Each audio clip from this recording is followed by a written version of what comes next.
这一次我们来到了釜山吃美食喽，品尝了24小时不打烊的猪肉汤饭，海云台大街必吃的鱼糕，釜山在地小吃水绵糕，海云台超人气的糖饼，韩国必吃的超夯韩式炸鸡，在地人的隐藏美食店百花烤肠，韩国最大的海鲜市场吃海鲜，就跟着我们一起在釜山吃透透吧 ，Let's go！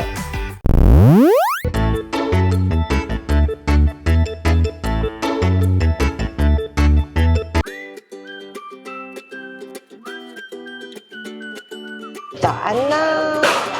一大早我们来到这个蜜阳血肠汤饭，这间也是很多人大推说必吃的汤饭之一。然后他们家我觉得，真的环境蛮素喜的，宽敞大，然后木头桌椅又明亮。我点了一个这个是内脏加猪肉的汤饭系列，先喝口它的清汤。我说第一口先喝它的原味，完美。就是浓浓的猪骨味儿，低霸逼。然后它里面其实有帮我加了一个类似应该是辣酱的，在底部的。对啊，所以你要搅拌一下，把它拌开。我想加的是这个虾米，我觉得加这个小虾米蛮好蛮香。我想说怎么没有那个嘞？因为它放在旁边哦。对，而且本人我喜欢这一种。我是用调味罐的方式，海鲜的腥味儿。我觉得它是很好的一个提味的海鲜味儿，提味剂。但是因为每个人口味不一样，对啊。那你喜欢吃味道比较重一点的话，就可以加一点这个虾酱。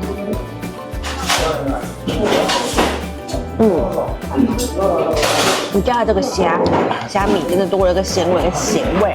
然后他们家是走那个汤饭分开的，他们家米饭就是好像煮的比较软一点。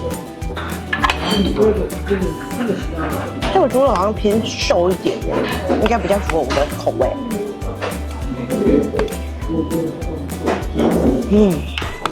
他们家肉比较硬一点，加上他们家辣韭菜，加了韭菜，我觉得味道就不一样，都是一个层级的。但说真的，我觉得也许它是24小时的店，然后讲究出餐速度快，我觉得它的肉的味道的鲜嫩度没有到这么高。到24小时，就没有什么昨夜今夜的问题了。对，它就一直煮。肉的肉质没有到这么甜。但我们吃过2家而已啊，会跟那个吉东比较。我们昨天吃的吉东是饭跟肉已经在汤里面的，然后煮好给你。对，但这件汤头也是好喝的，然后它是24小时，蛮方便的。然后它里面还有附这个类似米酸里面。让你泡在那个里面的。哎，讲不罢。对呀，米酸。就是米酸。我觉得蜜阳的口味比较清淡一点点，但我现在已经加了第3次的虾酱，所以其中的都没有加。但是我觉得可能是吉东就是有一个风险，就是它已经配好给你了。所以你没有很适合它，八字不合你就觉得它没有那么好吃。而像我对味的就觉得它很好吃，但蜜阳的优势是它给你很清淡，但你要自己加，自己调，对，就调到你想要的味道。炒菜的话，我觉得都差不多是一样的东西。对啊，韩国炒菜就只是不外乎就是什么泡菜啊，萝卜啊，洋葱。它这边有给我其他的粉，然后盐吧，你自己不够咸自己加盐，然后还有辣油给你。不错啦，我觉得24小时是大胜的，想吃就来吃。晚上喝完酒，3、4点之后，就来一碗热乎的汤醒酒，就可以马上进来这种24小时的猪肉汤饭。没错，马上酒就醒了。对啊，我们赶快吃出发下一站吧。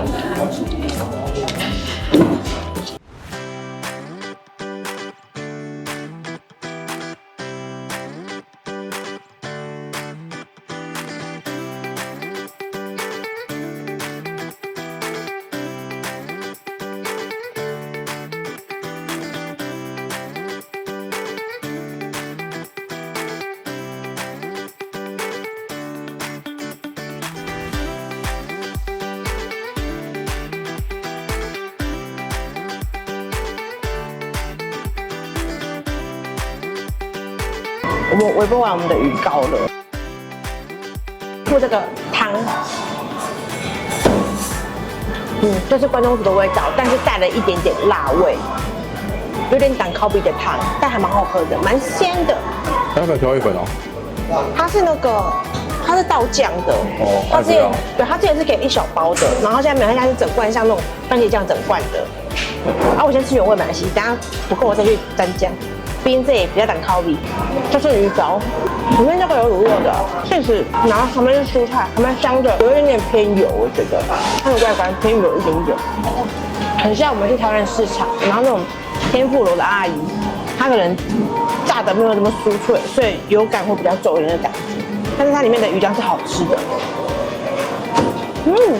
而且说起司爆浆，很好吃的，很特别的。这两个是他们这边的第1名、第2名啊。对，第2名是他吗？第2名在这里。这个是虾子，里面包虾子。如果选择障碍的话，上面就有写 Best 1、Best 2、Best 3。我还没有很讲，它里面也是有 cheese，可是里面有一只虾肉。那它外面就是蔬菜类的鱼浆，还不错。这个第3名，这是章鱼丸子，油炸章鱼丸。我觉得每个鱼酱味道都很像。但如果说这东西在我们台湾丢进火锅里面，一定很好吃。充满了各种鱼酱风味。然后章鱼丸子就是外面是油炸，有点像我们台湾回鸡丸，然后回鸡没有到这么多，里面就是章鱼小碎肉这样子。这个看到这个蟹脚受不了了。没有悬念，必拿。对，在这里。还不错哎，一根完整的啊。对，但那个比例可以多小根一点，我会太期待什么时候可以吃到蟹脚。怎么可能那么大只的螃蟹？这蛮深的，蛮特别的。接下来这个双虾，它长得就是很讨喜。披萨。对，一眼我们就看中它，觉得它还不错。它不是真虾啦，它上面也是鱼板做的虾子。看起来像虾子而已。我们这样就讲它是鱼板店呢，像怎样？我觉得这条都还不错，就是海云台这边逛逛，想吃个小点心可以进来。对啊，第一站啊，你饿了可以去那边吃一吃。吃个小点心出去，然后可以继续吃2个小时。而且是它空间广阔，然后自助式的，所以你供回来也不会有压力。对，旁边有饮水机可以喝水，很方便。对，然后有汤啊，有水啊，有酱料啊，然后空间明亮，我觉得还不错，环境舒适。自助式的对我们这个游客不懂韩文的来讲，就没有那么有压力了。没错，想拿手就拿手，不想拿手就不要拿。所以来这边路过，可以吃看看哦，不错。喂。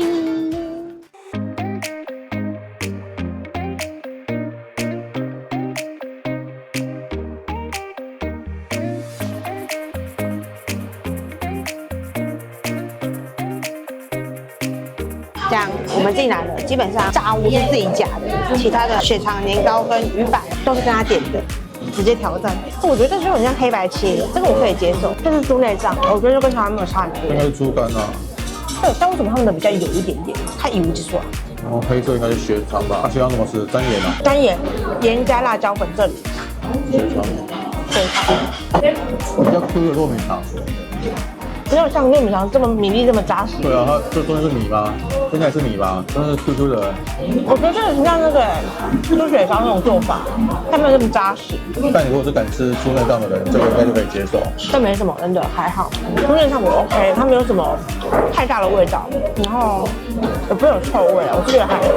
但就是不好吃吗？也还好，没有特别好吃。没有到好吃，不好吃，它就是一个可以吃的平民小吃。对，没错。然后再吃这个鱼板。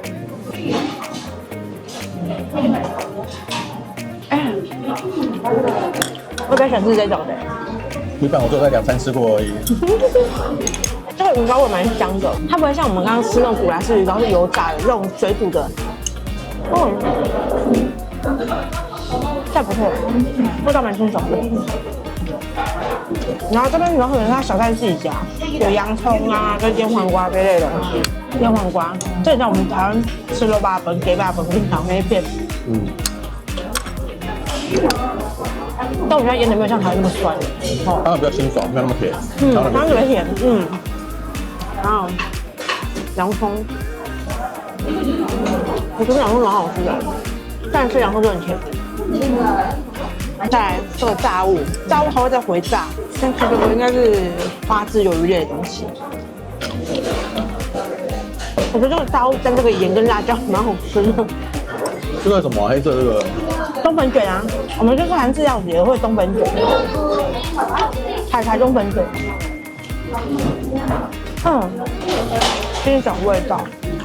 然后很特别的就是，他们家不论你是有没有买鱼板，看人家买饭卷，他是直接给你加一瓢汤，让你配着吃。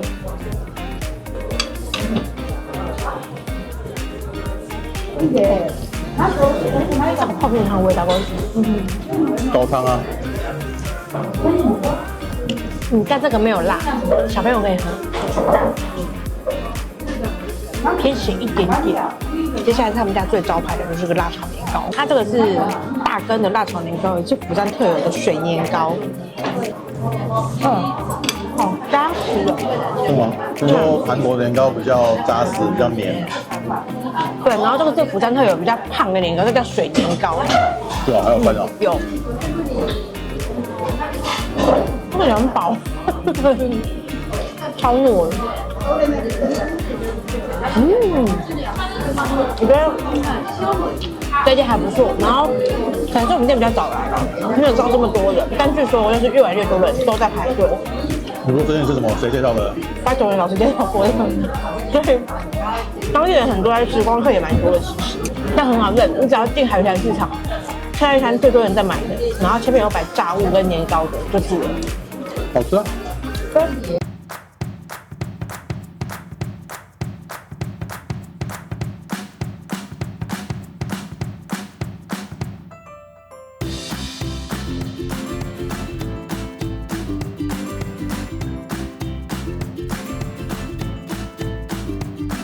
好，排了一阵子，终于拿到糖饼啦。没错，它现在6点以前只有2种口味可以选，但它没有贴告示，就是你要吃别的口味要6点以后才来。对啊，这个是蜂蜜，蜂蜜跟坚果，海盐坚果类的。可以吃哪一个？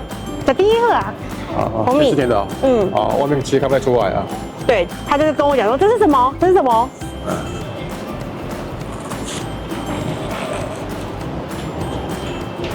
蜂蜜有肉桂味，口感很像台湾的憨鸡碰，番薯碰，很 Q， 就很像番薯碰啊，超像番薯碰。但我们台湾是用大锅子压，它是用一个圆圆的一直压一直压，像是个午后小点吧，因为我刚看到隔壁百货公司的柜姐在买来吃，但就是以台湾人口味来讲有点小油啦。都有肉桂味。我坦白讲，我没有喜欢肉桂。我们不喜欢肉桂。如果你在那个行动管理，这个不适合啦，偏油，看它炸就知道了，满满的油。对啊，这就是来这边有体验看看你的传统小吃嘛。就跟你去台湾要吃臭豆腐一样。下一个，这个就是坚果，招牌坚果，很多人都推坚果，其实。南瓜子啊，坚果碎的颗粒香气，但目前是还没有肉桂的味道。对啊，没有肉桂就赢了。刚好我们不喜欢肉桂啦，有人很爱啊。这很香哎，这种是开心果甜点的感觉。有坚果的哦。这个明显我觉得比较好吃。对，但刚刚的肉桂味道在我的嘴巴还是会上不去。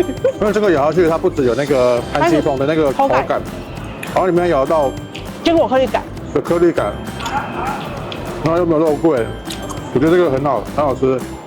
就比起来比较好吃，但还是有点偏油啦。但这是我想要再买的东西，这个口味，坚果口味是我会想要再来买的，这个我喜欢。很 Q。对，我觉得就是，毕竟是传统小吃，你到那个其他地区吃看看，尝鲜看看还不错。对啊，体验一下当地的这个传统小吃，也是来旅游的一个必备的。没错。啊，吃下一家喽 ，Go Go。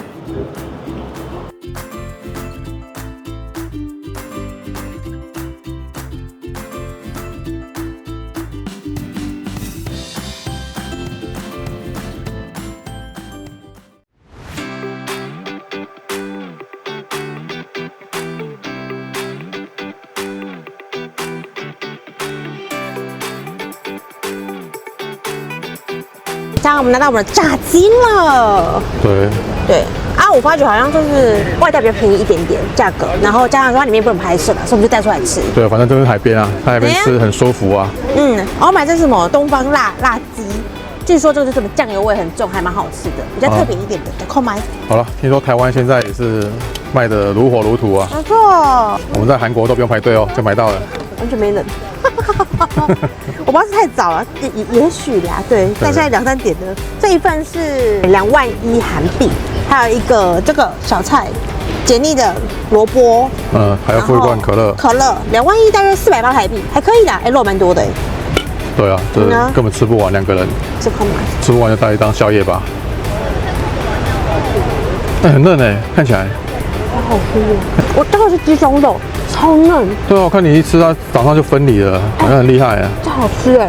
哇，真的很香，然后辣味不会太重，咸香酱油香，就是它肉有那种酥肥鸡胸肉的感觉，多汁又嫩，这超好吃哎！这跟台湾这种炸鸡不太一样哎。真的啊，因为我们出国的时候刚好台湾大巨蛋开了，我们没吃到台湾的。对，可是不知道什么滋味。因为我在台湾吃到的那种韩式的店卖的炸鸡肉会比较柴一点。对啊，这个超嫩。那我不知道台湾的这一家有没有完全的复制过去。这个真的，但至少我们在韩国吃的是真的好吃的。难怪韩国的炸鸡这么热卖。没错，那来吃一口，大口吃下去。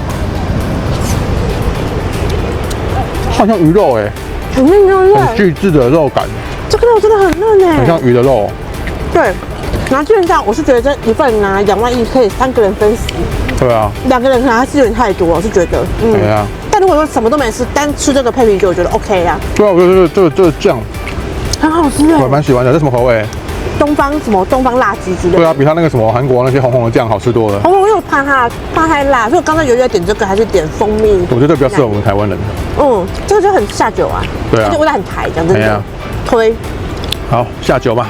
如果有机会来到这里，对，你可以买一罐韩国人最热门的杯子啤酒，而且我是买赖版的哦。对，然后吃着炸鸡，然后配着海风，很舒服啦。可以嗨轰了。哎呀，有机会来韩国的话，推荐你们吃这个炸鸡，应该很多人都知道了啦。对啊。还没有来过的人，可以吃。对，好吃。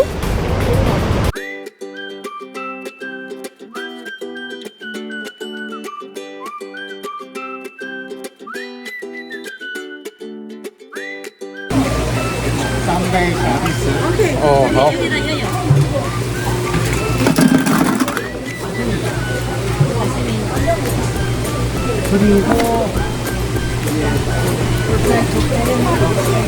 감사합니다。谢谢。对。好，现在买好了，要到2楼去烹饪了。我们来到这个扎嘎吉武士场，然后来到这边最近很热门的100号摊商，找这个老板。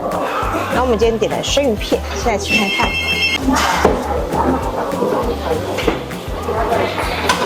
我觉得美味长得像台湾常吃的那种旗鱼肉，比较扎实一点，没有那么软嫩。这3个系列不知道什么肉都一样，口感比较 Q 脆。真的不知道什么鱼啊，怕讲错。老板直接做生鱼片啊，这一大盘中大盘都是生鱼片，我以为综合的，有点小失望。不同种鱼啊，吃的口感味道都一样啊。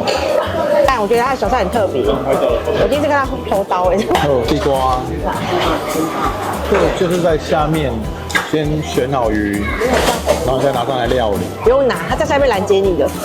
对，会有配合的厂商在下面拦截你，带你上来。他就跟你聊天，那你莫名其妙被提上来了。对，我们也不知莫名其妙被带上来了。然后上来好像一个人的人头就是5000块韩币，然后5000块韩币它就会有这些小菜啊，料理费好像另计，但其实我不太清楚，等我出来跟你说。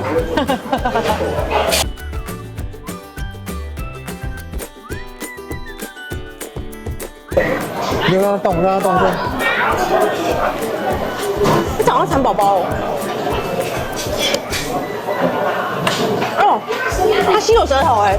那我觉得有尝试过就好了啦，它没有非甜不可。真的是好吃到很极致，就是特别。做体验。有没有想象中那么好吃哎？你要加一点酱油，比较有鲜甜味。在这盘贝是老板杀必须种的，但我觉得他用真的有点怕剩，感觉会很干。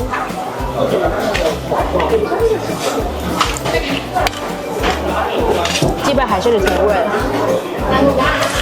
真的把就有点流光，但还是有鲜甜味。我们点的这只是比较大只的松叶蟹，1公斤是4万5。哎呀，对啊，中间这一块超鲜的，我就是高埔鱼，然后再吃这个蟹螯。这个螯看这多大只，看这我手比例尺。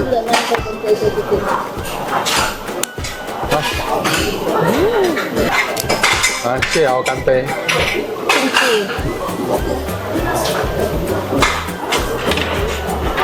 哦，这肉很绵耶。跟我吃的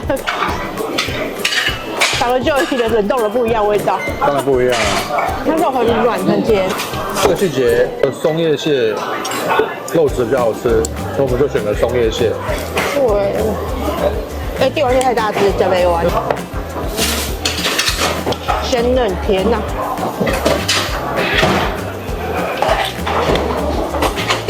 其实你看这个松叶蟹脚啊，瘦瘦的，但蛮有肉的哎，肉还蛮多的其实。肉蛮多的。其实这就跟台湾的那个鱼市场很像，螃蟹价格也比较便宜，让你比较愿意入手。这个蟹膏哦。对的，原本我们是想要点一只松叶蟹跟一只帝王蟹的，但是太大，我吃不完。但他一只不肯卖我5万块一只的，我不知道为什么。我都把老超的图片拿出来给他看了，他还是不肯卖我。蟹膏真的很鲜。但不过也还好啦，我也觉得没有点帝王蟹也对，我们2个人其实有点吃不太完。点这个松叶蟹，它的肉质很细嫩，然后刚刚好吃。因为我等一下还要吃别的。好，终于吃完梦寐以求的扎嘎吉市场的海鲜啦。哦，对，我们今天来的是新洞，然后选了那个大家最热门的100号摊位。对，我们本来是想要吃一只小帝王蟹跟一只小松叶蟹，就是小帝王蟹呢真的太小了，老板说没有肉。我们本来以为想说为什么老板都不卖给我们，结果逛了一圈，真的小帝王蟹，金色的那个棕色的，真的都很小只。对啊，可是我真的有想要吃一只帝王蟹跟一只，就是想尝鲜呐。对，那老板就是不卖给我，老板坚持不卖，可恶，所以我们就点了没肉，他是当样本而已。对啊，所以我们就点了一只大只的那个松叶蟹啊，真的蛮好吃的呢。对，然后它就是这边就是跟台湾海鲜市场很像啦。对，下面先买好你要的海鲜鱼种，然后就会有可以到2楼代客料理。基本上2楼的阿姨都在下面等你了。对，我买好就被带上去了，莫名其妙带上去了。就看你啦，因为其实我们语言不通，所以料理的方式是没有办法选择太多，都是给他去料理。我自己觉得说，如果单纯只是想吃鲜味的话，就点帝王蟹就好，因为其他的贝类啊跟生鱼片等等，我觉得贝类我们自己烤的会比较咸，它用蒸的都整个蒸到干掉，有点可惜。注意的是，你上楼他会多收另外的费用哦。对，不要像我们一样傻傻的以为想说都全包了。哦，对，一个人是5000块的人头费哦，人头费包含小菜，所以2个人就1万块。对，然后另外再加料理费，一道是5000块。对，所以总共我们又另外加2万5的韩币。哎呀，不要像我们傻傻的都吃完要走了，又被叫住，叫回来结账才发现，其实上楼下跟楼上的那个费用是分开的。没错，我们自己知道人头费，但我不知道代客料理费用怎么算啦。然后你叫越多菜，相对的你的烹饪费就越贵，因为它是以你煮几道菜来算的，每一道菜就是5000。对，所以我们3道菜就是1万5嘛，那你点5道菜就是2万5嘛。没错，以此类推啦。但我很推荐，如果真的想单纯吃蟹类，这边很推荐，价格确实比台湾跟日本亲民一些。对啊，在日本跟韩国吃海鲜都比台湾便宜很多。对，蟹类推，其他像白虾就普通啊，白虾就是白虾。对啊，对。然后贝类是也蛮多的，但就是它料理方式可能如果可以沟通就沟通啦。对啊，帝王蟹跟松叶蟹在台湾的价格被哄抬太贵了。那有机会来到韩国釜山就可以来试试看哦。这个扎嘎吉市场。好，往下面前进，走。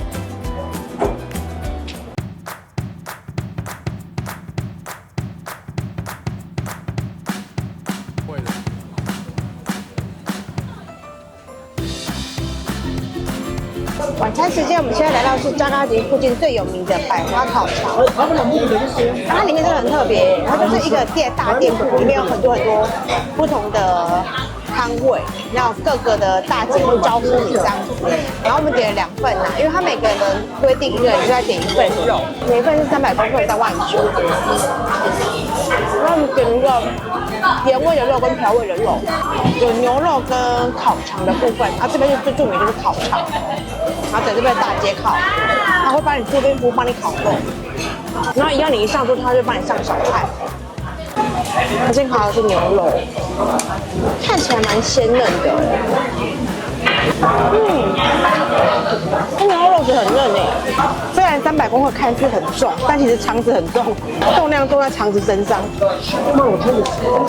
这个牛肉很嫩，我不知道什么部位，我不确定是不是牛的肉，但也许是某个部位的肉。但我有看过有人吃啊，它都是内脏类的，好吃。这家的肠子没有想象中那么肥，其实。上来吃真的要心理准备，它那烟都是到处窜这样子，然后里面没有很通风。真的很有嚼劲，牙口不好也要小心。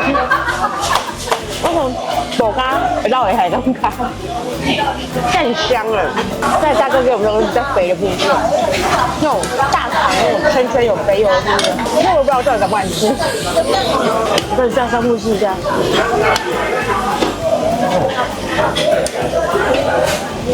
事实证明这太油了，我不敢吃。不过啊，对，你再包这个吃比较解腻。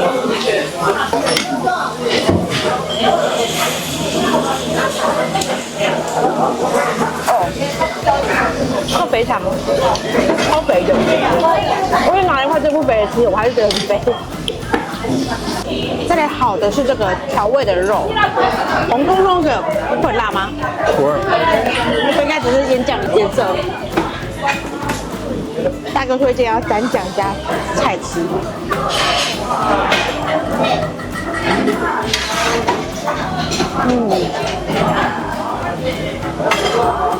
这肉真的很嫩，它其实这个酱料看起来很挡靠力，也不会吃起来没有这么重口味。但具体上老板讲的，他这个已经有酱了，那个菜吃就比较清爽，不用再蘸酱了。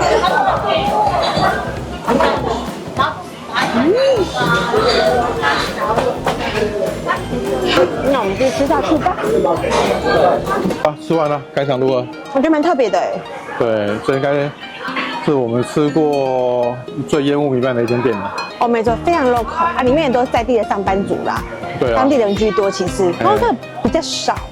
啊，相对因为它菜单选项没有这么的讨喜，也没有到这么多，比较多的是那个牛的内脏啊。对，然后其实就是3份菜单啊，牛的胃哦，胃、然后一个内脏、调味肉，然后一个盐味肉，还有一个炒饭，那其他就是饮料跟啤酒，就这样子啊，每间店都卖一样的。对，很特别，不知道他们怎么和平相处的。不然台湾是不可能发生的。但其实它每间店的位置都不多。对啊，这间可以卖的，可以这间加的后。对啊，他们不知道怎么互相协调处理，看起来是很和谐啦。对，是一间很热门店，像敦亲睦邻都会聊天。对啊，然后之前又有拜总员来加持过，生意就变得更好了。没错啊，我们这4天多吃了非常多美食。我觉得釜山就这个靠海的国家啦，所以真的是以海鲜类为主居多。